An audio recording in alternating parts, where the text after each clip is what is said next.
Order, order. Ronnie Cowan to move the motion. Thank you very much, Ms. Ryan, and nice to see you again.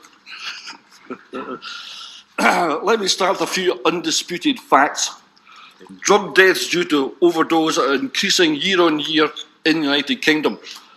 People have been taking drugs of various types for thousands of years.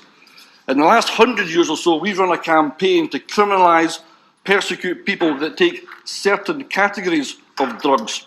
We decide what drug does or does not belong in a certain category. Some criminals have become staggeringly rich through their involvement in the production and supply of drugs. Users are stigmatised as junkies, crackheads and stoners. Society adopts this language to dehumanise and ostracise sections of a community. This facilitates their abuse and allows them to be used as scapegoats. So where are we now? The drive to arrest and incarcerate the producers, distributors, dealers and users, often referred to as a war on drugs, has seen a massive increase in violent crime and corruption, along with hundreds of thousands of deaths and the criminalisation of some people for the most minor offences. The perceived problem that the war on drugs set out to solve has in fact been compounded by the war. As a result, time, money and lives have been wasted. Called. The sitting is suspended until this series of votes is concluded. When that series of votes is concluded, the sitting will be resumed 5 minutes after the announcement of the result of the last vote in this series. Order, order. Mr. Ronnie Cowan. Thank you very much, Ms. Ryan. And as I was saying before we were so rudely interrupted, we created this situation and we can fix it, but it will take a change in attitude at governmental level to do so. Rather than paying lip service to people with an addiction, we need to start listening to what they are asking for. We need to treat addiction as a health issue, not a criminal justice one, not just in part, but in its entirety. One part of the solution is drug consumption rooms. Supervised drug consumption facilities where illicit drugs can be used under the supervision of trained staff have been operating in Europe for the last 3 decades. These facilities primarily aim to reduce the acute risk of disease transmission through unhygienic injecting, prevent drug-related overdose deaths, and connect high-risk drug users with addiction treatment and other health and social services. Certainly. For giving way, but would he agree with me that indeed one of the big strengths of DCRs is precisely in reaching those people with drug addiction problems who aren't otherwise known to the services? In other words, if we can begin to build relationships with them over time, then when that trust is there, it's much more likely to be able to get them into the kind of services to begin to really address the reasons for the addiction. I completely agree. It's one of the steps in the beginning of the healing process. If you can build a working relationship with people and earn their trust so as they'll come back to you without the suspicion which we've built around drug users in general. They also seek to contribute to a reduction in drug use in public places and the presence of discarded needles and other related public order problems linked with open drug scenes. Typically, drug consumption rooms provide drug users with sterile injecting equipment, counselling services before, during and after drug consumption, emergency care in the event of overdose, primary medical care and referral to appropriate social health care and addiction treatment services. Currently, people are sharing needles, using a product that may kill them instantly and living a chaotic lifestyle that harms them, their friends and their families. DCRs provide needles. Instantly we reduce the spread of HIV and hepatitis C. Instantly we improve the health of the user, and instantly we engage users back into society where they can be signposted to relevant services. Needle exchanges also go some way to doing this, but as the paraphernalia leaves the premises, it's often discarded in public places or shared with other users. And users may choose to inject themselves in streets, doorways or gardens near to the exchange. This is unsuitable for the users and the local residents. But the great thing is that we have evidence from 10 other countries that DCRs work. The first supervised drug consumption room was opened in Bern, Switzerland in June 1986. Further facilities of this type were established in subsequent years in Germany, the Netherlands, Spain, Norway, Luxembourg, Denmark, Greece and France. And outside Europe, there are facilities in Australia and Canada. A total of 78 drug consumption facilities currently operate in 7 EMC DDA, European Monitoring Centre for Drugs Addiction, reporting countries. I'll give way. I'm grateful to the Honourable Gentleman for giving way, and I congratulate him on securing this important debate on a potentially a controversial subject, but perhaps one that we need to really look at the evidence. And would he agree that not only are there health benefits, but there are benefits in terms of crime prevention and reducing crime? The Home Office's own figures say 45% of crimes are caused by drug users stealing in order to feed their habits, and there will be considerable benefits in terms of tackling that through the introduction of consumption rooms. Absolutely. The closest thing we've had to this, in my knowledge, in the UK was opened by John Marks in the world back in the 1980s, and at that time local crime dropped by over 90%. We have the information at our fingertips. But most interestingly, no country that has adopted a DCR have ever regretted it and subsequently closed them. Switzerland and Spain have closed DCRs, but only because the need for them reduced significantly. They were so successful that they put themselves out of business. Before the festive recess, I asked the Prime Minister at PMQs to change the law to facilitate DCRs in the UK. And if she won't do that, then devolve the relevant powers to the Scottish Parliament so the Scottish Government can do so. The law needs change to protect the people that supervise the rooms and enable the relevant police forces to take a consistent stance which does not set them apart from the rest of the judicial system. Certainly. I'm very grateful to, like my friend has just spoken, I think the evidence is really important on these issues. I'm confused about the position in Scotland where criminal justice is devolved. And the Honourable Gentleman has just referred to the devolution issue. Can he clarify for me, I'm genuinely interested in this, why this step has to be taken by the UK Parliament? There are certain aspects of the law which are not devolved to Scotland. The laws we require, so as people can work in these facilities with impunity, still rest here at Westminster. So I want those laws devolved to Scotland because we have the appetite there to do this job. President, 1 minute. The Prime Minister's response was that she knows some people are more liberal about drugs than she is, but she's not minded to do anything, which completely misses the point. This isn't about a liberal attitude, it's about compassion and treatment for vulnerable people. For giving way. Before we move too far away from law enforcement in Scotland, can he explain, if you were to get these powers devolved, what would be the police's response? Would they be asked to, ignore people in possession on their way to these venues, regardless how far away from centre they were? What this would do would give the police the authority to stay within the law. We're not asking them to turn their eye on people who are breaking the law, but the laws would allow people to carry in their own drugs. The limit from which you can carry a drug has not been defined. The point is that the Scottish Government and the Lord Advocate has asked for this facility to happen. The alternative would be that we've got people shooting up in alleys and contracting HIV and hepatitis C. If that's the alternative that you want to see in Scotland, it's not what I want to see anywhere within the United Kingdom. So nobody is saying that drugs are for everybody and that drugs are great. What I and many others are saying is, if we want to stop damaging society and help the many individuals that have a drug addiction problem, then we need to change our approach. DCRs are not a magic wand or a silver bullet. They will not resolve every issue, but they are humane, productive and cost-effective. The total operating cost of the Glasgow Safer Drug Consumption Facility and Heroin-Assisted Treatment Facility are estimated at £2.3 million per annum. A 2009 Scottish Government research paper suggests that in 2006, the cost attributed to illegal drug use in Scotland was around £3.5 billion. The Vancouver Insight DCR cost the Canadian taxpayer around $3 million Canadian dollars per year.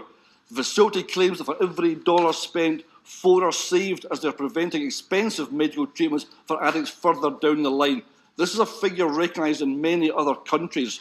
A 2011 ruling by the Supreme Court of Canada concluded that the Vancouver Insight Safe injecting room saved lives with no negative impact on public safety in the neighbourhood, and that between 8 and 51 overdose deaths were averted during a 4-year period. A study in Sydney showed that there were fewer emergency call-outs to related overdoses at the time safe injecting rooms were operating. A study of Danish drug consumption found that Danish DCR clients were empowered to feel more like citizens rather than scummy junkies. Their words, not mine. These findings corroborate other investigations as being an essential step towards preventing the marginalisation and the stigmatisation. NHS GGC estimate that the annual cost to the taxpayer of each problem drug user is £31,438. They further estimate that the introduction of a new heroin-assisted treatment service could save over £940,000 of public money by providing care for just 30 people who successfully engage with the treatment. So even if we didn't give a damn about the people with addictions, it makes good financial sense to provide these facilities. It is more cost-effective to provide DCRs than it is to pick up the bill after the damage has been done. DCRs are more than just a practical solution. They're humane, compassionate and financially effective. I can think of 2 reasons why the UK government is so resistant to this proposal. Either they are stuck in an ideological mindset that people with addictions are not ill, they're the product of poor lifestyle choices, or the UK government simply doesn't care. The UK government has stated it is for local areas in the UK to consider, with those responsible for law enforcement, how best to deliver services to meet their local population needs. We are committed to taking action to prevent the harms caused by drugs use, and our approach remains clear. We must prevent drug use in our communities, help dependent individuals recover, while ensuring our drug laws are enforced. This cowardly stance simply underlines the UK government's disengagement from the reality of this situation. It pushes responsibility onto the shoulders of local administrations and the police force, who are refusing to furnish them with the legal powers to act responsibly within the law. Home Office-led international comparator study in 2014 concluded that there was some evidence for the effectiveness of drug consumption rooms in addressing the problem of public nuisance associated with open drug scenes and in reducing health risks for drug users.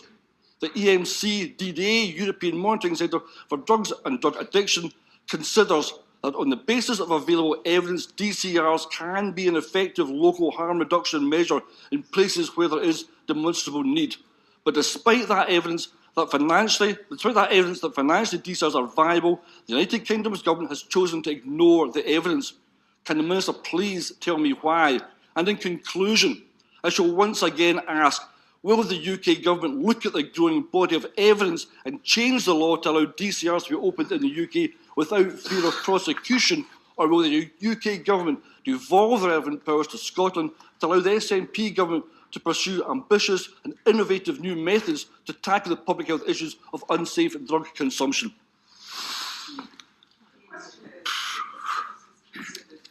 Consumption rooms.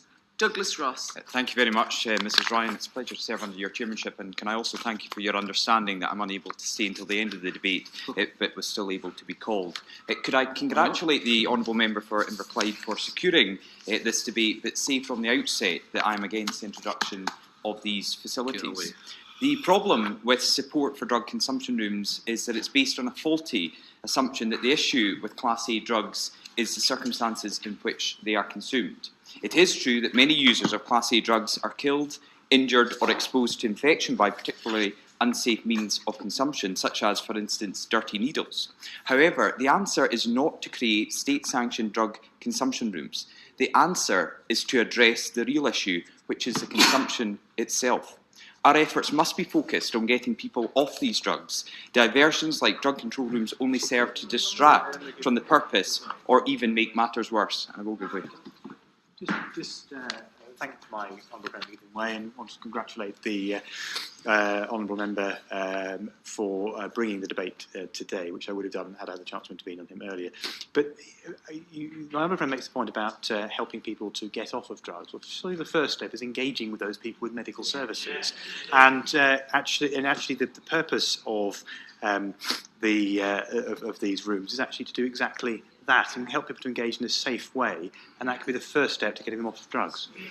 I don't disagree that engagement is important, but I do disagree that the only place that engagement can take place is in these drug rooms. And I would stick by what I said earlier on, because we really have to ensure that we do not go down this route, because there is ultimately no safe way to take a Class A drug. That's why they are classified as A drugs.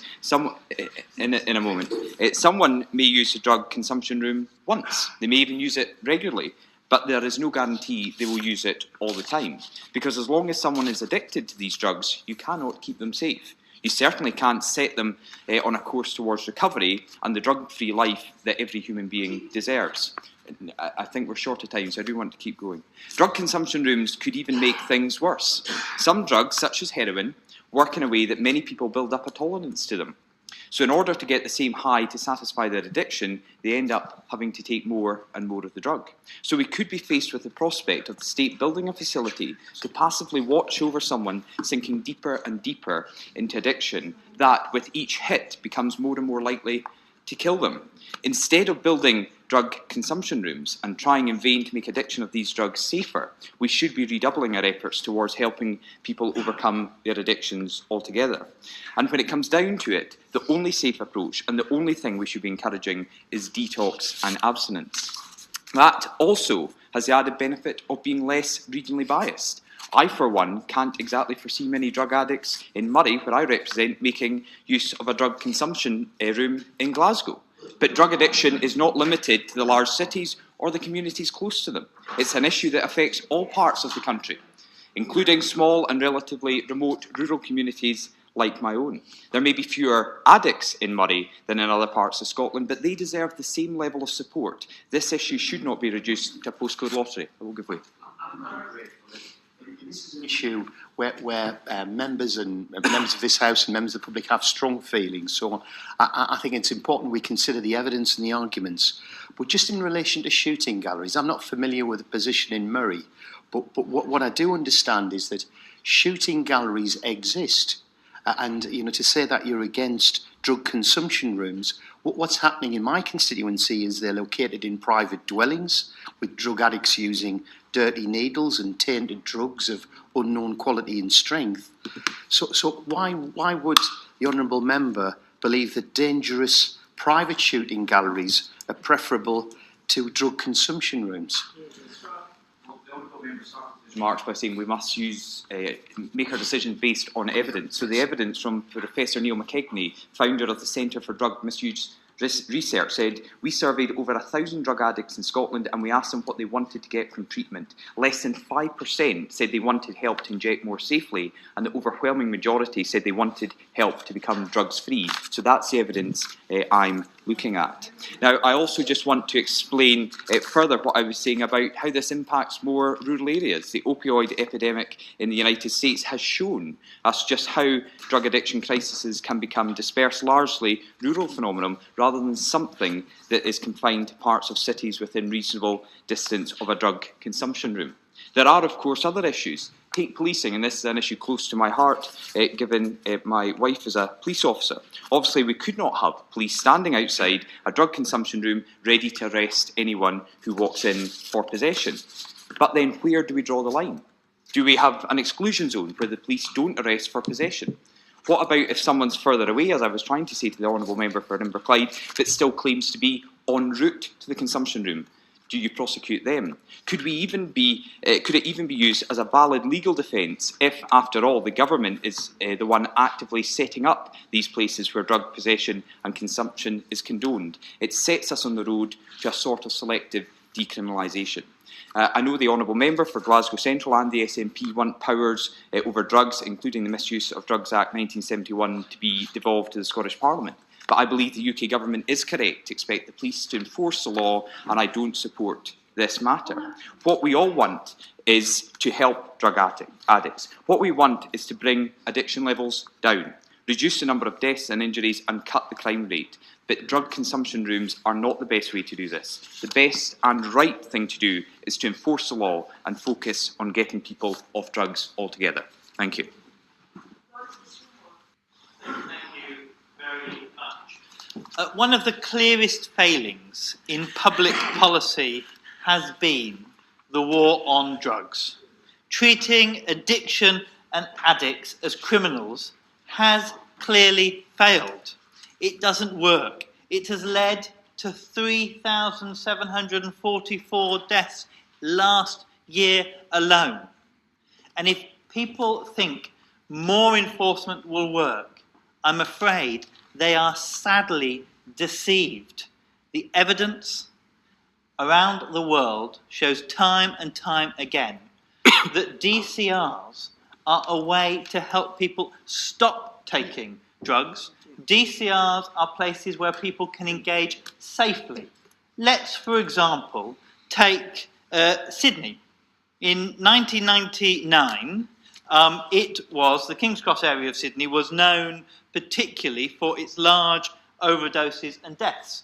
In many respects, very similar patterns to what I sometimes see in parts of Brighton and Hove in terms of within a British national picture. I remember Sydney at that time, and I remember visiting there myself, and it was a problem.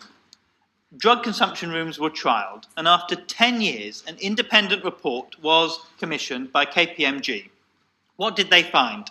In those 10 years, not one single fatality from any of the users who had attended the rooms. Let me repeat that, because I think actually some of my friends and colleagues don't seem to get that's the difference. In Sydney, where there were 4,400 drug users, not one single had died, and in Britain last year, 3,744. Now, I know which system I would prefer, the one where there are no deaths on my hands. And I'm afraid the reality is people who advocate for a cracking down are advocating for the deaths of sons and daughters and friends and family. And that is the reality. That is the cruel reality of the policy that we have at the moment. Yes, go ahead.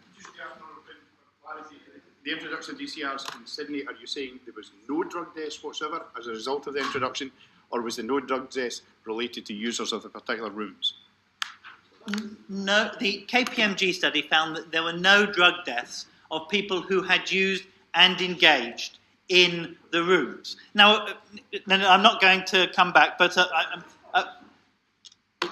engaged in the rooms, of which there were 4,400 people who engaged over that time. In terms of the total number of ambulance call-outs, in total on drug issues in Sydney during that period, an 80% reduction. It reduced the average number of overdoses in public locations by more than 3/4. It provided 9,500 referrals to welfare services in the wider community. And most importantly, it won the support of residents and neighbours. Because one of the things that we hear time and time again in this argument as well, and I'm sure it will be brought up, is that people don't want it in their backyard. Well, the reality is, actually, as we've said, colleagues have said to me previously, at the moment it is in your backyard, quite literally. I remember canvassing and up flights of stairs, in tower blocks, people right in front of me, shooting up, nowhere to go, no support that could be offered. The only thing that potentially could be done is to ring the police, and you know that in a day or so, the revolving door will all start again. How does that help with the pressure on our police? How does that help with actually the pressure on our communities? The reality is that it doesn't. Now, globally, there have been two tracks that countries have gone down: the prohibition track or the treatment track. And also globally, at the same time, in all of those jurisdictions, usage has actually slightly decreased. But what has happened is the harm caused by harder drugs has rocketed in jurisdictions that go down the prohibition route, and people being stuck into long-term habits increases under the prohibition route. Under the treatment route, as we've seen in Portugal, etc., you see actually long-term usage go down, and you see the harm slashed. And surely that is what our policies must be about, the harm to communities and the harm to individuals. Now, I don't want to speak for much longer because I know lots of other colleagues want to come in. I do just want to touch on some of the other issues that were raised by some of the colleagues here about policing. Because I feel it is a slightly, maybe, I don't know, a straw man kind of argument, really, about the policing issue. Now, if you have a centre where you're asking for people to come in for treatment for abstinence, a centre for people to come in to stop their addictions entirely, do you stop all of them coming in to the centre on the off chance, because they are addicts, that they might have drugs on them? Do you follow them home? Do you try and entrap them? Well, we don't do that at the moment. We don't. And so actually suggesting that the police would need to do that with DCRs, I think my view is a complete straw man argument. Now, of course, I will come. Of course, no law is perfect. And of course, there are areas where there are grey zones. But surely it is better to work where there are legal grey zones and issues that we would need to deal with dialogue with the police and save lives, than have a system where we have a hard and fast rule and thousands of people die, 56 in Brighton and Hove, which is actually lower than in previous years in my city. And my honourable friend from the other part of my city is here as well, and I'm sure she will testify. Go on. Police were going out and searching everyone on the way in. What I was suggesting that there is a reasonable concern that if someone in the vicinity of a drug room was stopped and searched and found to be in possession of something like heroin, they could say they are on their way there in the future and therefore they may not be charged. And that is the reason why the Lord Advocate in Scotland was not able to give his permission for the example in Glasgow. Interesting, that doesn't seem to be a problem elsewhere. That's all I can say. Doesn't seem to be a problem elsewhere. Let's base it on evidence. Let's base it where it's based elsewhere. Look, I've spoken for long enough and I'm going to give way. Thank you.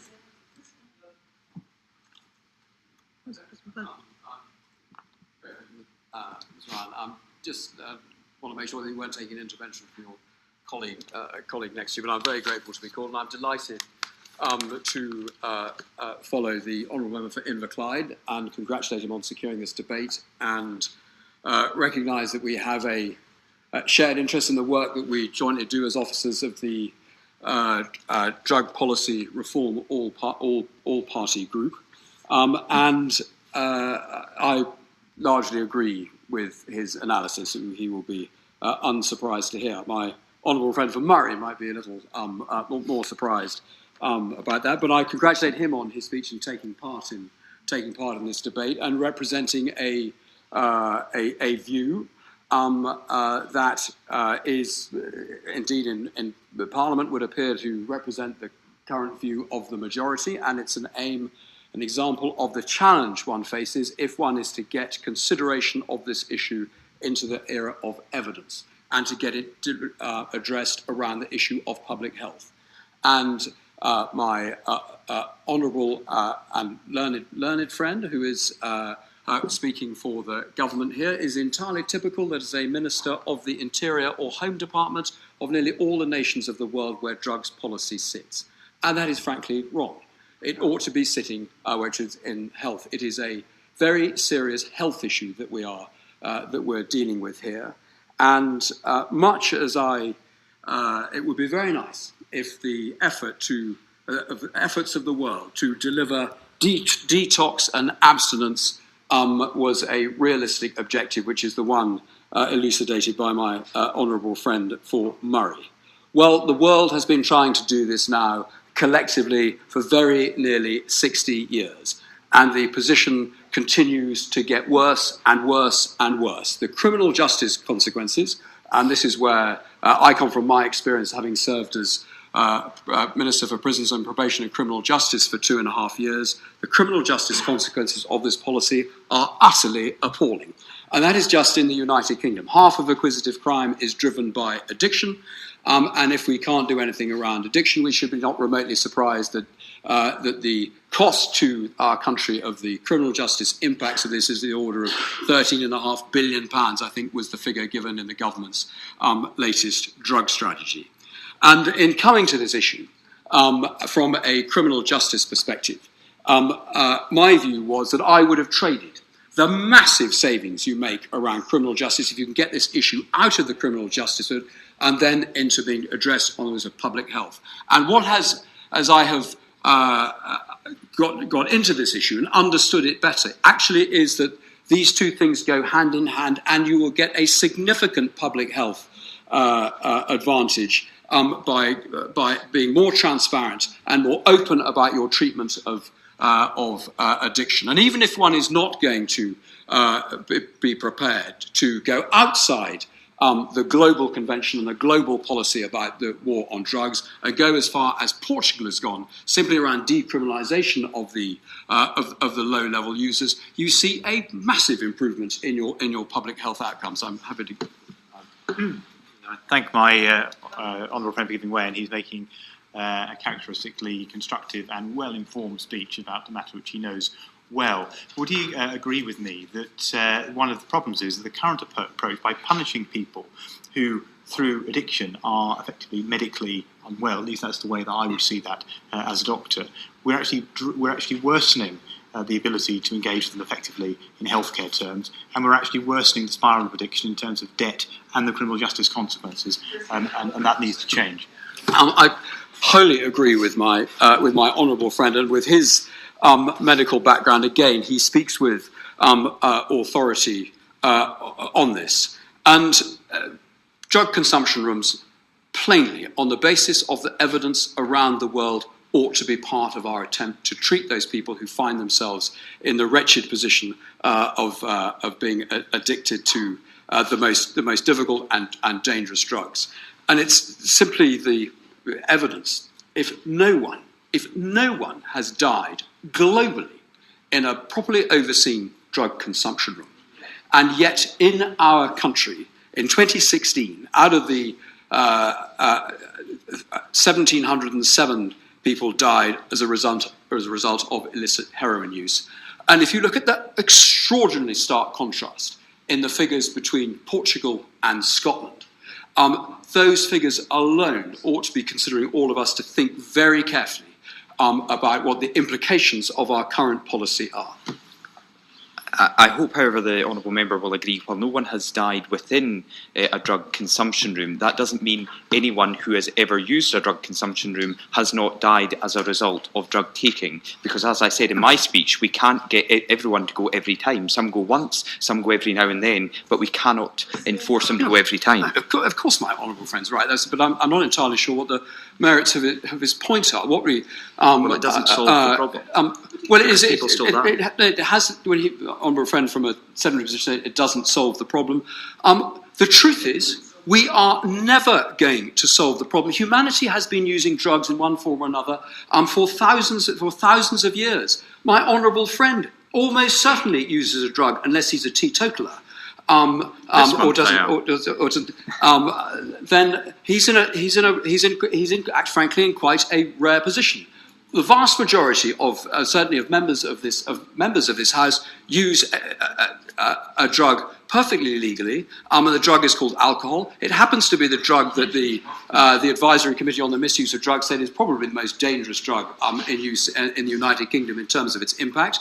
He is a football referee, and having seen football crowds, will know the difficulty of policing crowds under the influence of alcohol. Alcohol is quite a significant and difficult drug to give. I give way to the Honourable Lady.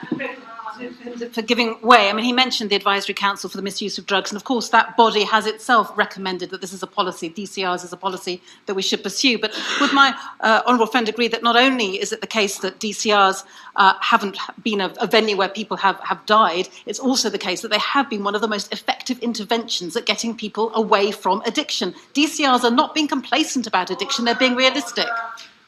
division has been called. We've got two more speakers, and they will be able to get in. We'll be coming back immediately. Everybody is back from the vote. We won't take the 15-minute. We'll start immediately. Everybody is back. If there are two votes, the same will apply. As soon as the second vote is done, I think there is one. Then, if everybody could get back quickly, except for honourable members who've already informed me that they can't. Order, order. Crispin Blunt. Thank you for the interrupted speech. And all I really want to conclude by saying is to say one should recognise the challenge facing the Minister in the circumstances she's got. It is difficult enough where our policy is stuck within a place where I believe global policy is in absolutely the wrong place, 60 years of the policy not working. She has got to then deal with the legislative framework that she has to operate within, then to try and find a way to actually get drug consumption rooms working, where the overwhelming evidence on the ground is the benefits they can bring to the communities in which they're faced, getting needles and addicts off the streets and shooting up on the streets and getting them on a path to where they have access and a start on the chance of actually getting on the route to recovery and to be able to do it in an entirely safe place. This is where we need the public health to be a priority for us.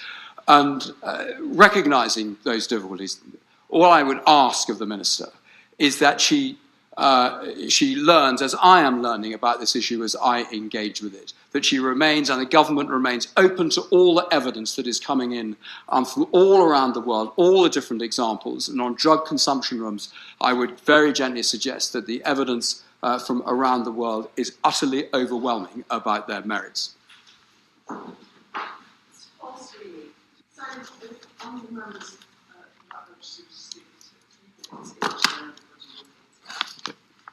Thank you, Ms Ryan, for your agile and dynamic chairing of this debate, and congratulations to the Honourable Member for Inverclyde for securing it. It's a vital issue we need to address in this House. The Glasgow Safer Drug Consumption Facility and Heroin-Assisted Treatment Pilot Project was initially advocated by the Labour Administration on Glasgow City Council. It was led by Councillor Matt Kerr, convener of social work at the time, acting on a recommendation from the Glasgow City Alcohol and Drug Partnership that this was a worthwhile and highly evidenced method to improve the safety and hygiene of intravenous drug use in the city, and indeed it was supported cross-party and benefited from the wide support of, including the Honourable Member for Glasgow Central, who at the time was serving on Glasgow City Council. As many members may be aware, the issue of drug use and drug-related mortality in Glasgow is particularly acute, and it's a problem that necessitates radical and disruptive new approaches. Almost a third, 267, of all Scotland's drug deaths occurred within the Greater Glasgow and Clyde NHS Health Board area in 2016. Per million population, there are 283 drug-related deaths in Glasgow, but just 20 across the EU as an average. That means that Glasgow's drug death rate is an appalling 1,315% higher than the EU average and 329% higher than in England and Wales. Last year, 1,707 people died in the UK from a heroin overdose, yet no one has died from an overdose in a supervised drug consumption room anywhere in the world at any time. This is due to both the hygienic environment, medical supervision, and the readily available supply of life-saving overdose drugs like naloxone.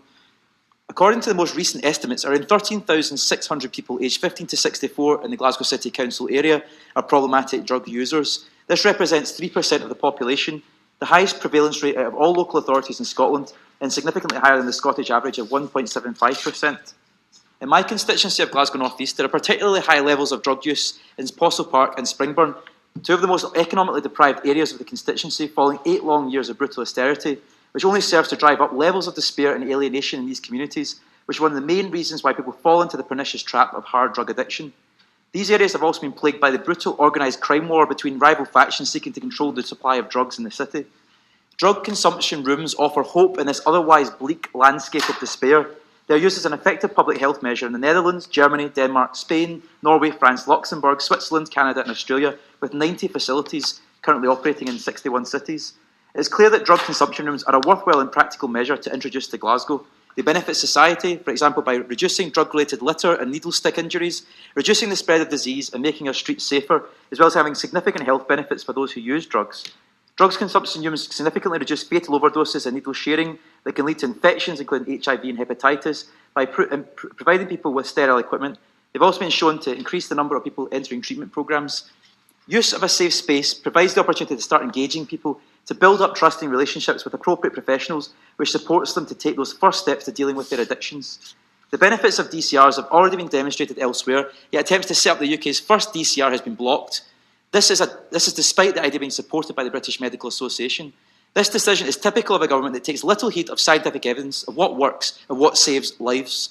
This is primarily a question of public health, as has been said before, not one of criminal justice. I would therefore urge the government to adopt an open-minded approach, heed the consensus of all relevant parties and expert bodies in Glasgow, and reconsider amending the obsolete 1971 Misuse of Drugs Act to permit the piloting of the safe drug consumption facility in Glasgow in order to assess the opportunity it may bring to mitigate and solve the extensive harms we see caused by the current unregulated and unsafe drug consumption environment in my city. Thank you very much, Mrs Ryan, and thank you for calling me and your patience throughout of course, this debate with the many votes. I'm not going to repeat what other honourable colleagues have said, but I want to make some Bristol-related specific remarks because I understand why people have an instinctive reaction that drug consumption rooms must be harmful because they appear to facilitate the use of drugs. I have to say to honourable friends who have doubts, we already have a drug consumption room in Bristol. It's called Bristol. It's called the square outside my office. It's called the doorstep into my office. It's called the blocks of council flats just on the side of my office. It's called virtually every part of the city centre. And the drug consumption that goes on there, and the drug litter that results, the harm, the visible harm, not just to drug addicts, but to bystanders, people who have no interest in taking drugs, but want their children to be able to play in the local playground. The harms caused by the existing drug consumption room are many and varied, and they hurt the most vulnerable and the very people that those of us on this side of the House are here to represent in particular. So I particularly want to encourage all colleagues to consider the use of drug consumption rooms. In Bristol, we have very high rates of injecting and of polydrug use, particularly crack cocaine mixed with heroin and then injection. But we're recognised by Public Health England, in fact, of having very high levels of complexity for people who use those drugs, and for the high levels of admission to hospital for drug-related harms. And that brings me on to another harm which is more widely shared amongst us all. That is the cost to the health economy of the existing drug consumption room regime. The total length of stay in the Bristol Royal Infirmary in 2015 to 16 for drug-related admissions was 2,758 days, with an estimated cost of drug admissions £1,103,200 in 2015 to 16. And that's from the Bristol Substance Misuse Needs Assessment, Bristol City Council, and I thank my colleague Jodie Clark for providing me with these figures. But hospital admissions specifically for injuries caused by injections accounted for 1,005 bed days, 36% of all drug-related stays. That's just 71 individuals, but they had an average stay of 14 days each. So that's over twice the average stay in hospital of 6.6 days for all drug-related admissions, and an estimated cost of in excess of £400,000. Now, Mr. Ryan, I urge all colleagues to think if we want to give our health service more money, we need to invest in drug consumption rooms. If we want to make our streets safer, we need to invest in drug consumption rooms. If we want to save the lives of those who have drug addictions, and I do, however unpleasant it is to have to step over a very aggressive, slightly frightening, or sometimes very frightening drug addict on my office steps, I don't want them to die.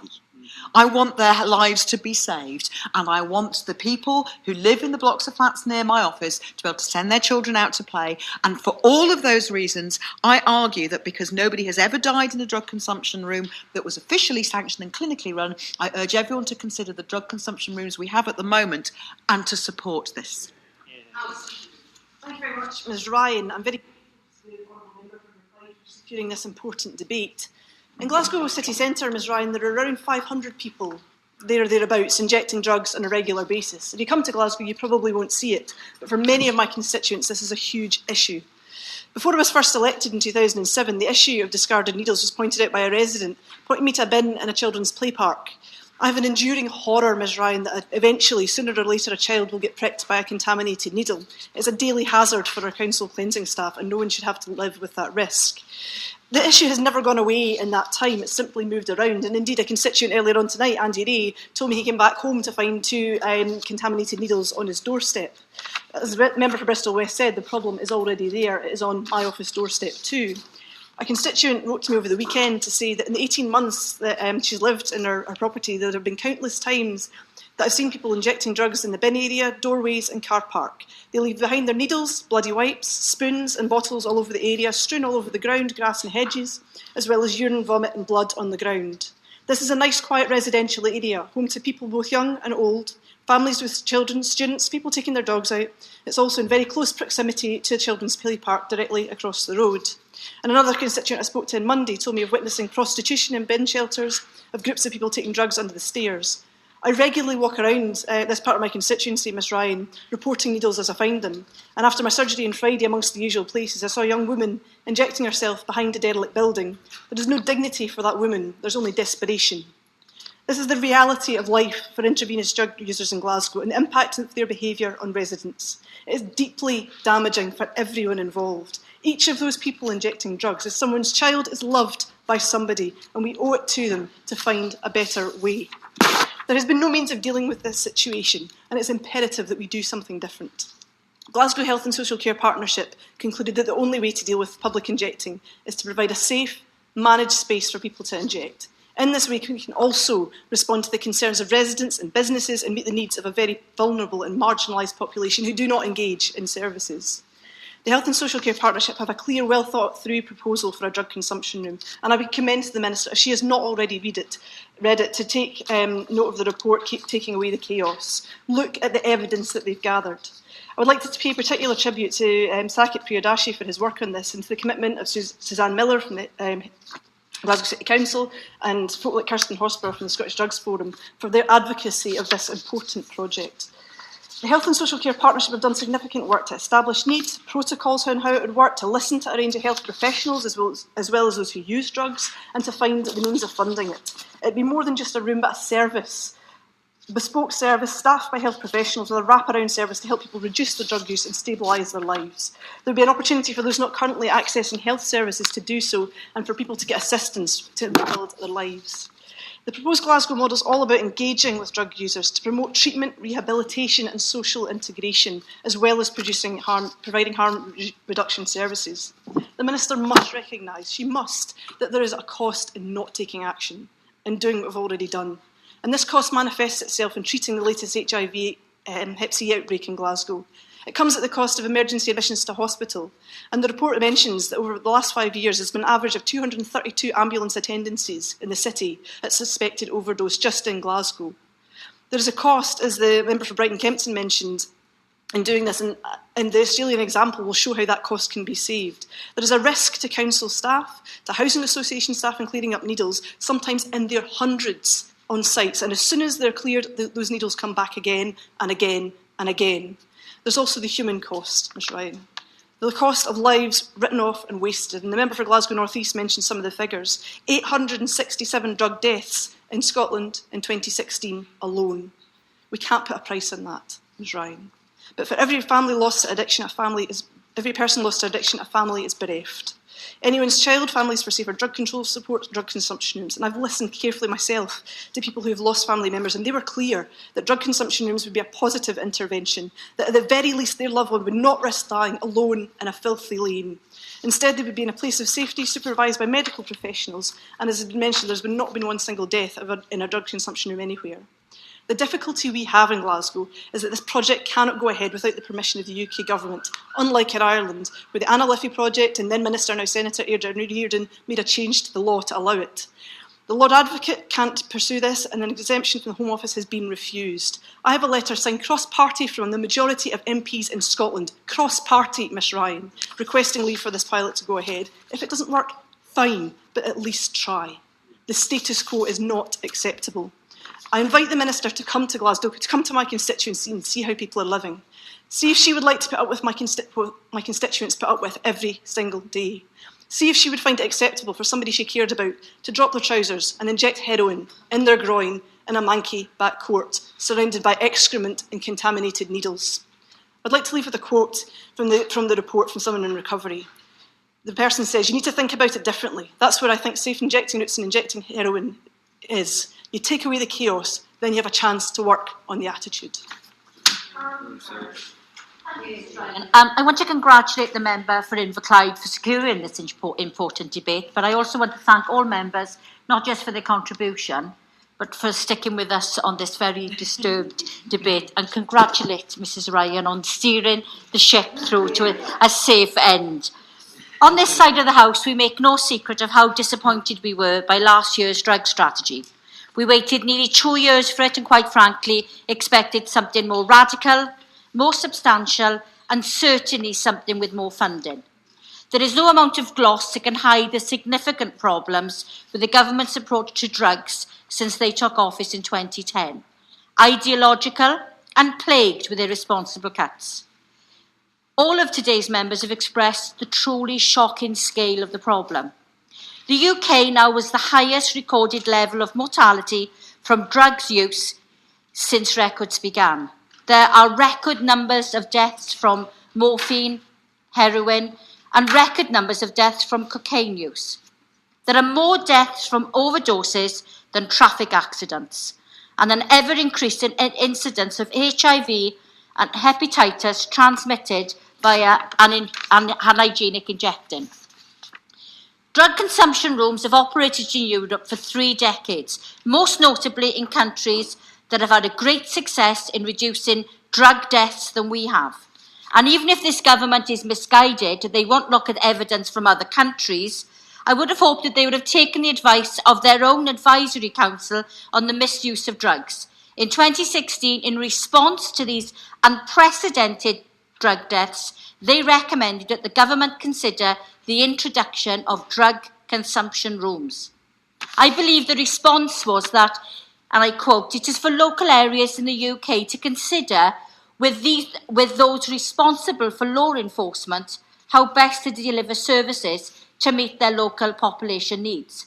Now, I agree that the local authorities are best placed to deliver such services. However, when responsibility for alcohol and drug treatment was transferred from the NHS to local authorities in 2013, this signalled the most significant and problematic change to funding.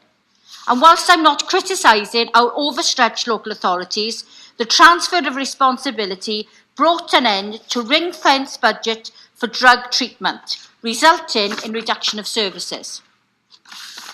In an ideal world, no one would take these harmful substances, but we don't live in an ideal world, and therefore we cannot base life or death decisions on ideology.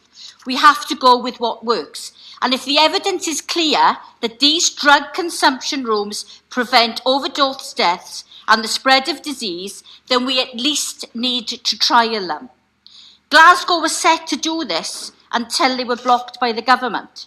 Now, I know my honourable friend's main purpose for calling for this debate is to call for devolution of drug legislation to Scotland. But the drugs problem is UK-wide, and we need a UK-wide solution. I, like many, am uncomfortable with the uncertainty we often find ourselves in when it comes to drugs and the law, between legal highs, more widespread drug use, changes in legislation in other countries, decreased prosecutions for lesser drug offences, and even festivals like Glastonbury offering drug testing facilities. We have been sending mixed messages for far too long. We must address this before we are to move forward in a meaningful way. On this side of the House, we are clear. The ever-increasing spread of disease and record number of deaths from drug use is unacceptable. It must be dealt with as an urgent public health issue. The government must take responsibility for this and must review legislation as priority.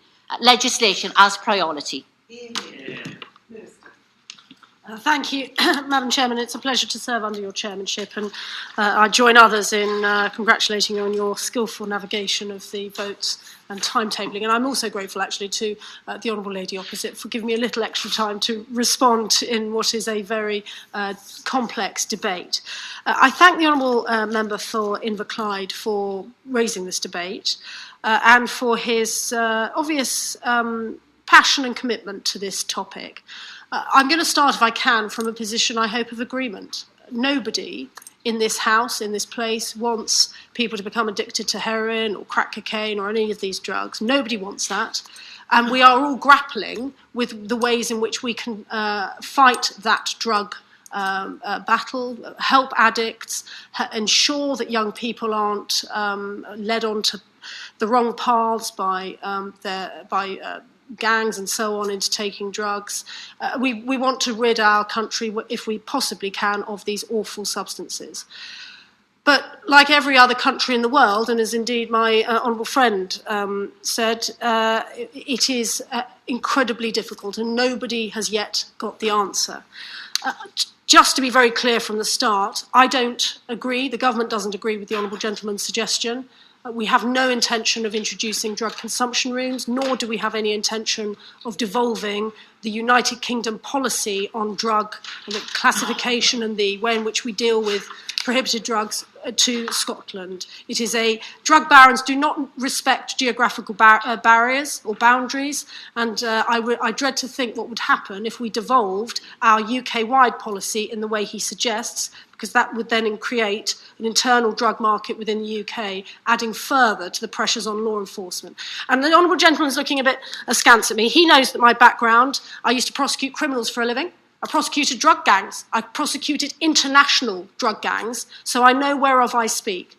There has been, if I may say, a certain naivety in some of these arguments as to what these international gun-toting criminals will do if we, the UK, regulate prohibited drugs. They are not going to run away and study university degrees, in a moment please, and lead law-abiding lives. They are going to find ways of undercutting the regulated market that presumably the honourable gentleman is calling for with prices.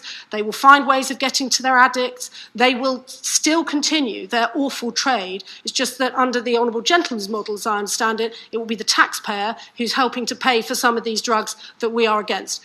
I give way. Imagine the people that were going to drive out of business are going to do the same things they did in the 10 other countries where we introduced. I'm talking drug consumption rooms here to help people with addiction problems through that phase of their life. 90% of people who use drugs in a recreational fashion do not have an addiction problem. We're talking about people with an addiction problem in a compassionate and humane way to help them through that. That's what DCRs are about. I'm going to come on to what DCRs are about, because their purpose is not recovery. Their purpose, in fact, is to provide a place where illicit drugs that have been bought in the local area are then consumed in a place funded either by the taxpayer or by charities. That is not, recovery is an optional part of that usage. It is not the sole purpose of it, which is very different from our drug strategy. I'm going to come on to that in a moment, but let me first of all deal with the international comparators, because much has been made of the evidence from abroad. And again, I accept that this is there is no clear answer here, but I'm obliged to put in context some of the evidence that has been put in this chamber by the Honourable Member for Inverclyde and also the Honourable Member for Bristol North East. 10 countries have DCRs. 7 of them are in the European Monitoring Centre for Drugs and Drug Addiction, and in those 7 countries, 78 facilities exist. So when we're talking about changing our national drugs policy, we have to be very clear as to the limits of the evidence on which the Honourable gentlemen opposite are relying. The Honourable gentleman mentioned some of the countries. Canada has kept its provider Insight, not because of the evidence that the services provided by Insight work, but because the users of Insight brought 2 court actions, and the Canadian Supreme Court, their equivalent, ordered the minister who wanted to close them, ordered them to grant an exception to Insight in order to respect the constitutional rights of facility users and staff. Now, I read that with my legal hat on, not as an endorsement of the effect of these DCRs, but as a constitutional issue. In terms of France has not agreed to use these rooms permanently. They are running a pilot project for 6 years. And in terms of Spain, the evidence I'm given by those who sit behind me is that there is 1 room open in Catalonia for 1 hour a day from Monday to Friday.